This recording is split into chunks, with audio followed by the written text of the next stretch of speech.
Hello. Today we're going to talk about peas. Wait, no, inbreeding. Wait, genetics.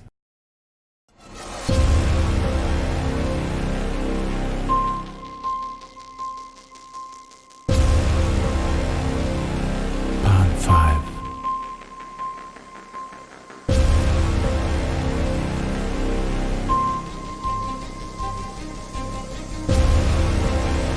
Part 5.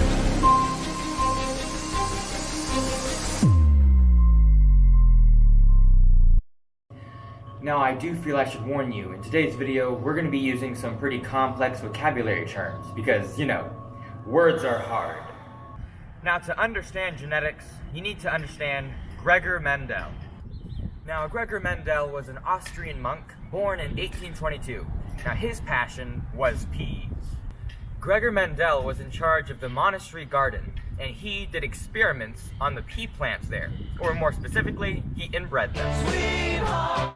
You see, he systematically crossbred the pea plants using different traits, alleles.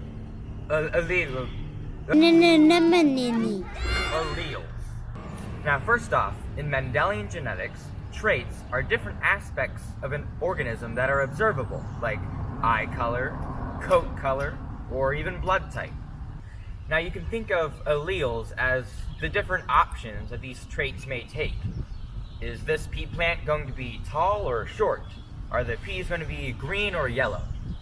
Through these experiments, Gregor Mendel was able to understand how different genes were passed on from generation to generation. And that brings us to our next topic. We can observe how these genes are passed on using a diagram called Punnett squares. Pun not intended. The likelihood that a particular event will occur is called probability, and we can use probability to determine the outcome of genetic crosses. This is a Punnett square. Now, in Mendelian genetics, there are dominant and there are recessive alleles. Dominant alleles are usually marked with a capital letter, whereas the recessive ones are marked with a lowercase one. Now, in this example, T is going to represent the tallness of a pea plant. And in a Punnett square, these letters on the side will represent the parents, and these inside the box will represent the offspring. Now, before we move on, you also need to understand genotypes and phenotypes. Now, genotypes are the actual genetic makeup of plants, like the capital and lowercase t's here. Now, phenotypes are the actual observable traits, like how tall or short you are.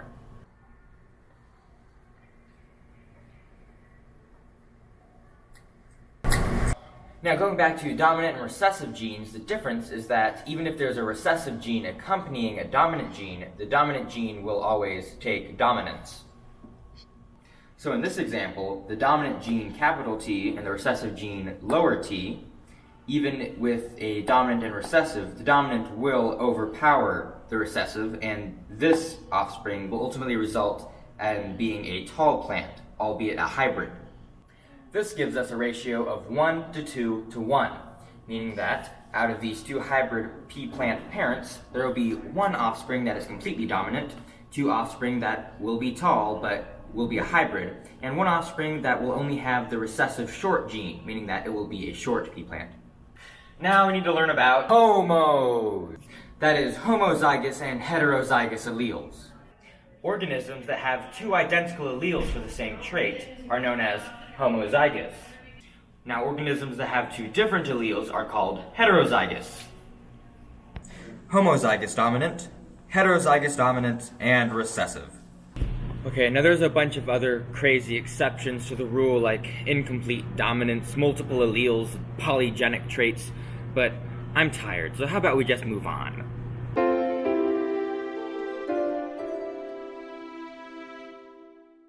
Now, for all of you bachelors out there watching the show today, start with this pickup line. Hey girl, you in the market for a zygote? Sure. Now,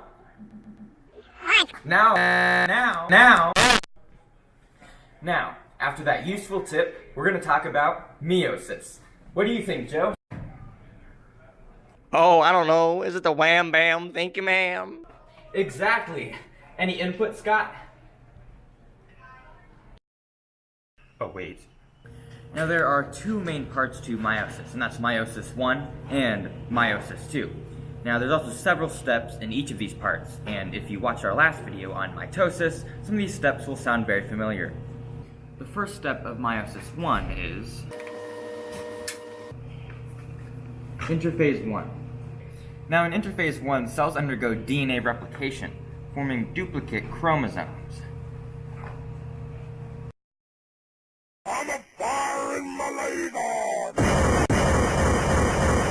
Now the next step is prophase 1.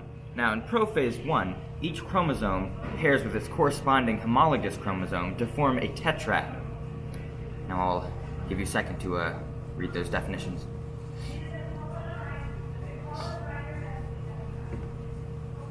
Okay.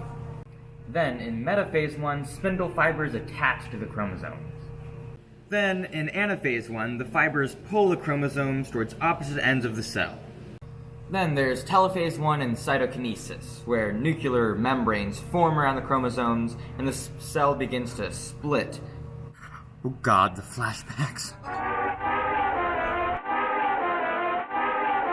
And then after that, there's meiosis 2, which is pretty much the exact same thing, except now you're going to end up with 4 daughter cells instead of 2.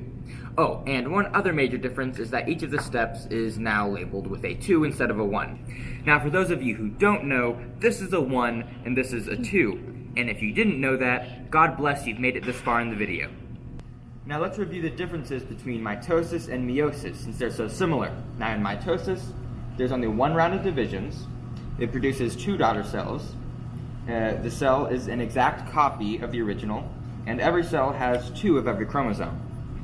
And in meiosis, there's 2 rounds of divisions. It creates 4 daughter cells in total. It creates gametes as well, and each cell has half the number of chromosomes. Mr. Barrett, what's a gamete? Well, the creation of male gametes begins with a diploid primary spermacete. Meiosis 1 breaks down the diploid primary spermacete into 2 haploid secondary spermacetes. After meiosis 2, all the remaining cells are haploid, which causes the sperm cells to have only 23 chromosomes. Now, female gametes begin with a diploid primary oocyte. Meiosis 1 breaks down the diploid primary oocyte into 1 haploid secondary oocyte and 1 haploid oocyte. Cells are haploid bodies with a single otis, all of which are haploid. Michael, are you listening? Yes. Then what is a gamete? A food. Can I eat it? You asked me.